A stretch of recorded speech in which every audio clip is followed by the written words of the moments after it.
it's Don Skaggs again with Empowered Inventing, the one place where we try to help you help other people by taking your great innovation, the right opportunity, mixing that with sound wisdom to turn them into real things like products and businesses.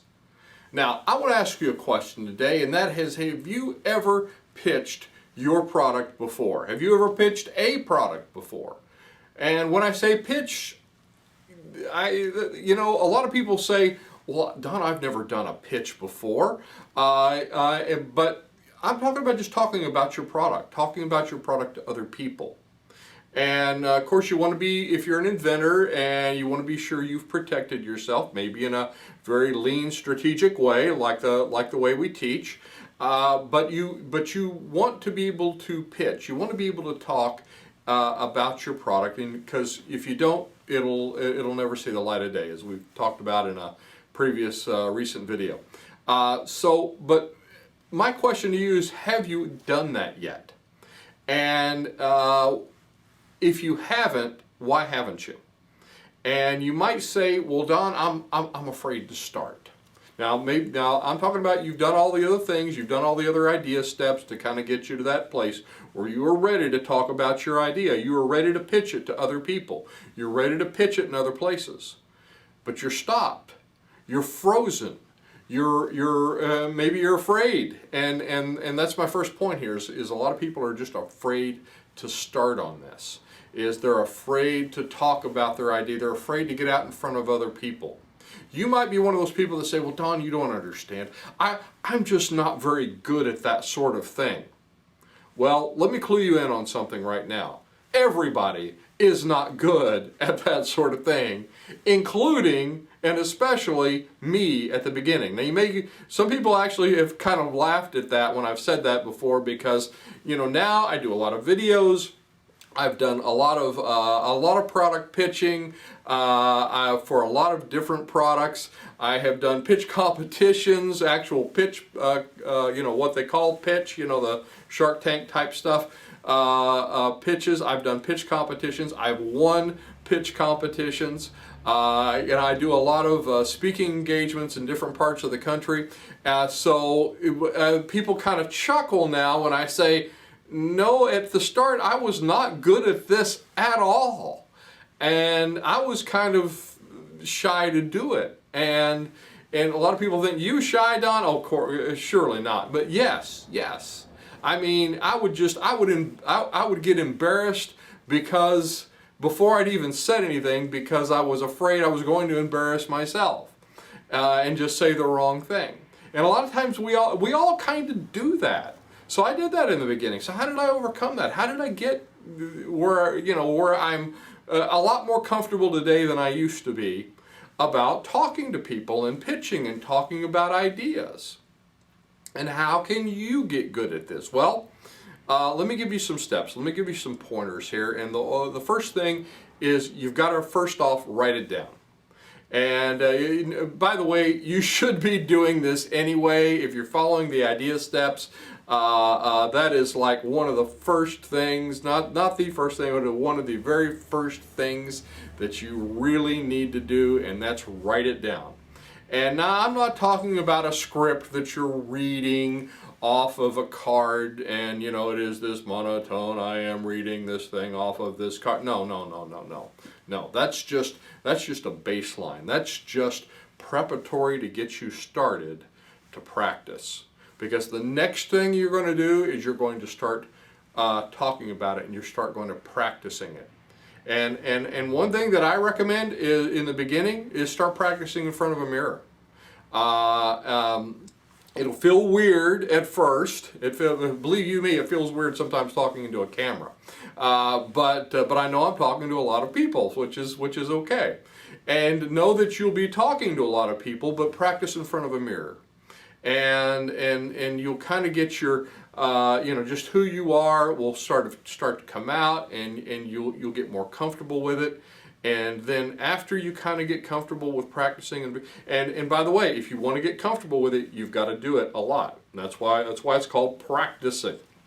Again, here's where a little diligence comes in, and you say, okay, I am going to, every Wednesday evening between 6 and 7, I am going to get in front of the mirror and I'm going to work on my pitch. I'm going to go through it X number of times over the next hour. And you say, I'm going to do that every X day, or 1 day a week, or 2 days a week on Tuesdays and Thursdays. You set a time and say, I'm going to practice this.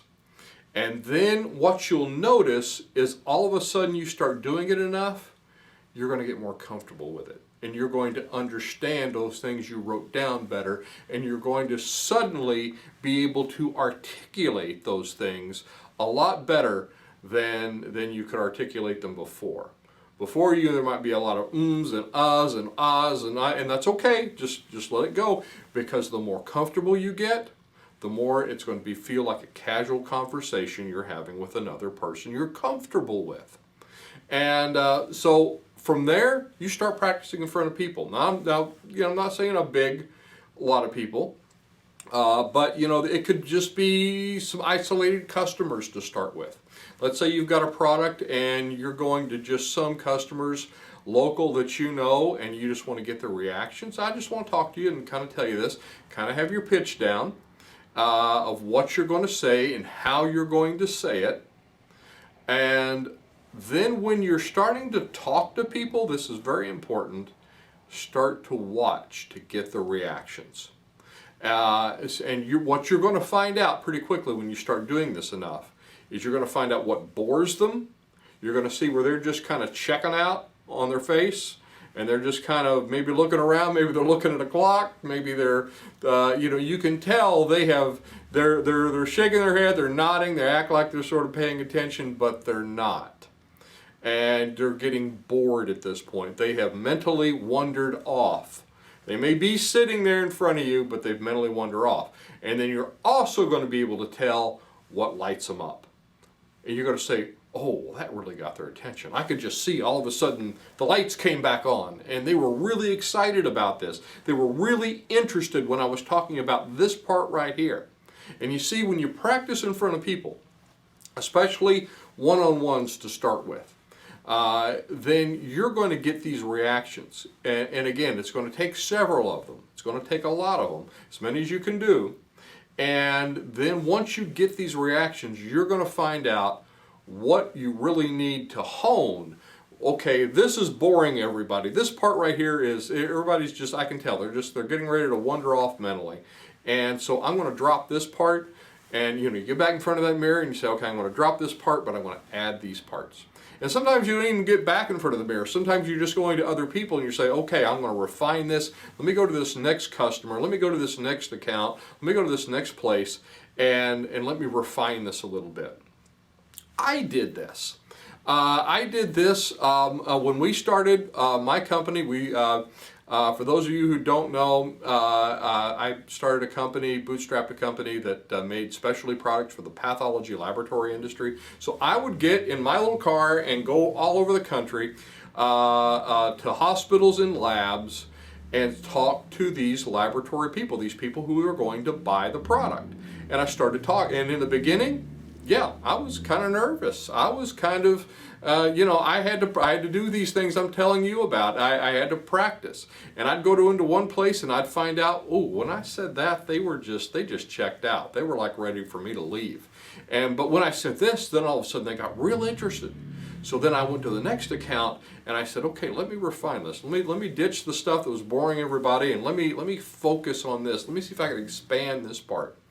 And what I found over time, doing it over and over again, it is that focused intensity over time that really makes these types of activities fruitful and helpful for you.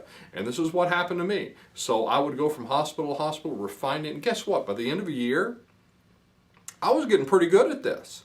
I was getting to where, yeah, I could walk in and all of a sudden, they were dazzled, because I knew what was going to interest them. So in order to do this, though, you really have to develop a good sense of empathy. And some people this is harder than others.